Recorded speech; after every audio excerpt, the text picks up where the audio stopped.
Hello and नमस्कार everyone, मैं doctor Megha Chaturvedi. आज एक्चुअली मैं आपको बताने आई हूँ कि आपका लिवर फेलियर हो रहा है या क्यों हो सकता है या किन कारणों से हो सकता है और क्या क्या रिस्क फैक्टर्स होते हैं, ताकि अगर इनमें से कोई भी रिस्क फैक्टर पे आप लाई कर रहे हैं तो आप पहले से ही सतर्क हो जाएं, ना ही फैटी लिवर बनने दें, ना ही फाइब्रोसिस होने दें और ना ही अपने लिवर को डैमेज होने दें।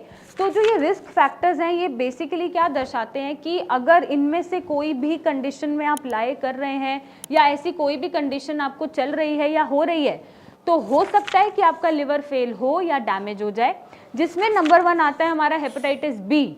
तो हेपेटाइटिस बी एक वायरल इन्फेक्शन होता है जो एक वायरल के इन्फेक्शन से लिवर में इन्फ्लेमेशन कॉज करता है, जिसकी वजह से लिवर में सूजन तो आ ही रही है लेकिन सिरोसिस भी डेवलप हो जाता है, क्योंकि स्कारिंग होती रहती है, लिवर की क्षमता खत्म हो जाती है खुद को रिपेयर करने की।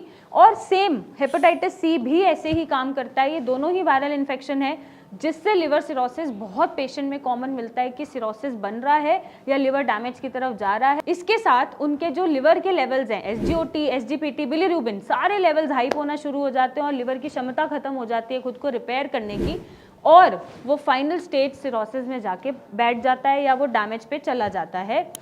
इन इन्फेक्शंस के बाद जो थर्ड मोस्ट कॉमन चीज़ हमें देखने को मिलती है वो मिलती है नैश या non alcoholic fatty liver disease. Means जब आपको फैटी लिवर हो रहा है लेकिन वो नॉन अल्कोहलिक है, अल्कोहल की वजह से फैटी लिवर नहीं हो रहा है, may be lifestyle, may be stress, may be हो सकता है कि ओवरवेट हैं आप, उसकी वजह से जो फैटी लिवर कन्वर्ट हो रहा है सिरोसिस में वो रिवर्स करना बहुत मुश्किल होता है। और उसका ट्रीटमेंट आपको जो मिलता है बहुत रेयरली, बहुत जगह मिलेगा कि ठीक मिल रहा हो और बहुत रेयरली हमने देखा है कि वो सक्सेसफुली रिवर्स हो पाता है।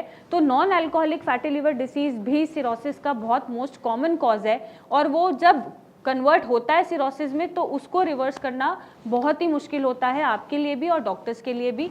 तो अपने वेट को कंट्रोल करके चलना है और कोशिश करें कि लाइफस्टाइल और ईटिंग हैबिट्स को आप ठीक करके चलें ताकि आपका non alcoholic fatty liver disease ना डेवलप हो।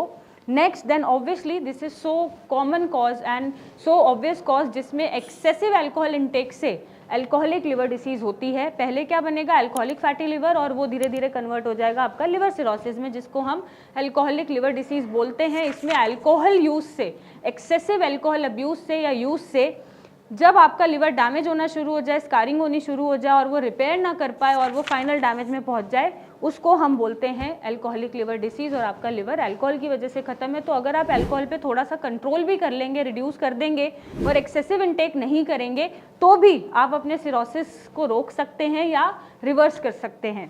नेक्स्ट जो आता है डिसऑर्डर वो बहुत कॉमन है, जिसमें बाइल डक्ट हम डिसऑर्डर्स बोलते हैं। अब इसमें होता क्या है, इनमें ज़्यादातर ऑटोइम्यून बीमारी आती हैं। ऑटोइम्यून मतलब लिवर खुद ही को डिस्ट्रक्ट करने पे लगा हुआ है, उसको नहीं पता कि मैं लिवर हूँ, मुझे टॉक्सिन्स को बाहर करना है या इसको प्रोटेक्ट करना है या बॉडी की इम्यूनिटी बढ़ानी है, नहीं, जिसकी वजह से जो बिलियरी डिसऑर्डर्स क्रिएट हो जाते हैं वो बाइल डक्ट डिसऑर्डर्स में काउंट होते हैं। और ये सारी ऑटोइम्यून बीमारी लगभग इन्हीं डिसऑर्डर्स में आती है जब लिवर खुद को ही डैमेज करना शुरू कर देता है और फेलियर पे पहुंच जाता है।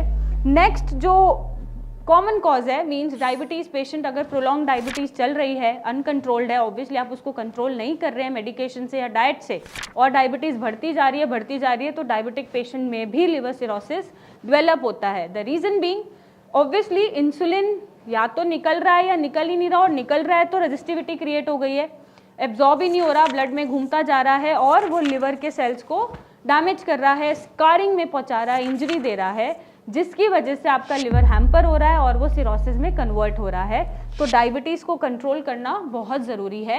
लिवर के साथ साथ डायबिटीज़ किडनी पेशेंट्स के लिए भी बहुत खतरनाक होती है, क्योंकि अनकंट्रोल्ड डायबिटिक रहने से किडनी फेलियर भी बहुत कॉमनली पाया जाता है। तो अपने डायबिटीज़ को आप हल्के में ना लें, काइंडली अपने लाइफस्टाइल, ईटिंग हैबिट्स और मेडिकेशन से इसको कंट्रोल करके रखें। Next obesity. Obesity is excessive wait होना अपनी हाइट के हिसाब से। मीन्स अगर मेरी हाइट लगभग 5'5" है, 170 सेंटीमीटर है फॉर एग्जाम्पल, या 162 है, तो एक BMI बॉडी मास इंडेक्स होता है जो आपका वेट उसी में लाई कराता है। मीन्स आपका वेट आपकी हाइट के हिसाब से उसी इंडेक्स के हिसाब से होना चाहिए। बट अगर वो किसी कारणवश बहुत ज़्यादा है, आप मोटापा आपका होता जा रहा है, आप ओबीज होते जा रहे हैं, लिटरली सेंट्रिक वेट बढ़ता जा रहा है, ओवरवेट होते जा रहे हैं, तो वो भी आपके लिवर सेल्स को हार्म पहुंचाएगा, अभी नहीं, मे बी 10 ईयर्स लेटर पहुंचाएगा, और आपके लिवर सिरोसिस जैसी कंडीशन डेवलप करना शुरू कर देगा। तो अभी से आप अपना वेट कंट्रोल करके चलें ताकि आपके वाइटल ऑर्गन्स पे कोई असर ना आए। और ये जो शरीर दिया है भगवान ने, या जिस शरीर से आप ब्लेस्ड हैं, मेरे हिसाब से तो हमें रोज़ थैंक यू बोलना चाहिए इतनी ब्लेसिंग्स देने के लिए और ऐसा बॉडी देने के लिए। तो उसका ध्यान रखना चाहिए, जितना आप अपनी बॉडी का ध्यान रखेंगे उतनी लंबी बॉडी आपका साथ देगी और आपका वफादार बन के रहेगी। बट जितनी आप उसका दुर्गति करेंगे या उसके साथ उसको मीन्स नहीं देंगे जो देना चाहिए, या ध्यान नहीं रखेंगे, फिटनेस पे ध्यान नहीं देंगे, कुछ भी खाएंगे, तो बॉडी भी एक टाइम के बाद may be after 10 years 20 years आपका साथ देना छोड़ देती है। तो इसलिए अपनी बॉडी का ध्यान रखना है ताकि ये बुढ़ापे तक आपका साथ दे। नेक्स्ट जो कॉज है वो जेनेटिक डिसऑर्डर्स होते हैं। Genetic disorders means family history में ही या हेरिडिटरी में डिसऑर्डर्स चले आ रहे हैं, आपको भी ये डिसऑर्डर्स हैं, जिसमें विल्सन्स डिसीज़ एंड हीमोक्रोमेटोसिस बहुत कॉमन होता है। विल्सन्स डिसीज़ में क्या होता है, जब आपकी बॉडी में या ब्लड में एक्सेसिव कॉपर का एक्यूमुलेशन होना शुरू हो जाता है, वो एब्जॉर्ब नहीं होता बट बॉडी में वो एक्यूमुलेटेड होता रहता है, धीरे धीरे वो वाइटल ऑर्गन्स पे भी एक्यूमुलेट होना शुरू कर देता है और वो विल्सन्स डिसीज़ में लाई करता है, जिससे आपका लिवर खराब होना शुरू हो जाता है, लिवर डैमेज हो जाता है और लिवर सिरोसिस बन जाता है। तो ऐसी कोई डिसीज़ है और आपको पहले से पता है तो उसको कैसे मैनेज करना है, क्या मैनेजमेंट देना है, क्या मेडिसिन लेनी है, उस पर प्लीज़ ध्यान दें ताकि आपका लिवर सिरोसिस में ना पहुँचे। नेक्स्ट जो हीमोक्रोमेटोसिस होता है, ये भी एक जेनेटिक डिसीज़ है, मीन्स आपको अपने एंसेस्टर्स से या पिछले जीन से मिल रही है। अब जब मिल रही है तो इसमें हो क्या रहा है, जब आपकी बॉडी में एक्सेसिव आयरन मिलता है, मींस एक्सेसिव आयरन प्रोडक्शन हो रही है जो धीरे धीरे आपके वाइटल ऑर्गन्स पे भी जाके लग रही है और वो डैमेज क्रिएट कर रही है ऑर्गन को, उसको हम हीमोक्रोमेटोसिस बोलते हैं। यहाँ पे भी जो भी गाइडलाइंस दी जाती है आपके डॉक्टर से या ट्रीटमेंट के दौरान, काइंडली उसको फॉलो करें और इसे बिगड़ने ना दें ताकि लिवर सिरोसिस डेवलप ना हो। नेक्स्ट जो लास्ट एक रिस्क फैक्टर हो सकता है वो होता है एक्सपोजर टू टॉक्सिन्स और may be so many drugs. जैसे बहुत सारे स्टेरॉयडल ड्रग्स हैं जो आप खा लेते हैं जो लिवर को हार्म पहुंचाते हैं, उनसे भी सिरोसिस होता है।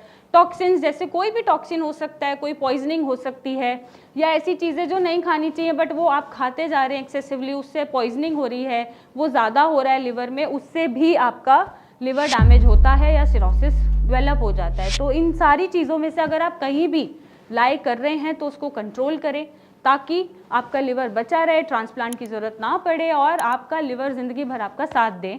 और जैसा मैंने बोला, जितना आप अपने शरीर का ध्यान रखेंगे उतना लंबा आगे जाके ओल्ड एज में ही आपका साथ देगा और आपके लिए काम करेगा। अदरवाइज फिर डैमेजेस शुरू होते हैं और ये एक टाइम के बाद मुझे लगता है सैचुरेशन आ जाता है इनका, जब ये बोल देते हैं अब हमसे नहीं हो पाएगा, आप कॉन्टिन्यूसली हमें इंजर्ड कर रहे हो, स्कार दे रहे हो, डैमेज पे डैमेज कर रहे हो, फिर भी नहीं रुक रहे हो, तो मुझे नहीं लगता कि ये फिर एक टाइम के बाद हमारा साथ देते हैं। तो अपने बॉडी का ध्यान रखें, टाइम दें, फिट रहें, ये चीज़ों को प्लीज़ कंट्रोल करें जो भी मैंने आज डिस्कस करी हैं, ताकि आपको लिवर ट्रांसप्लांट की ज़रूरत ना पड़े।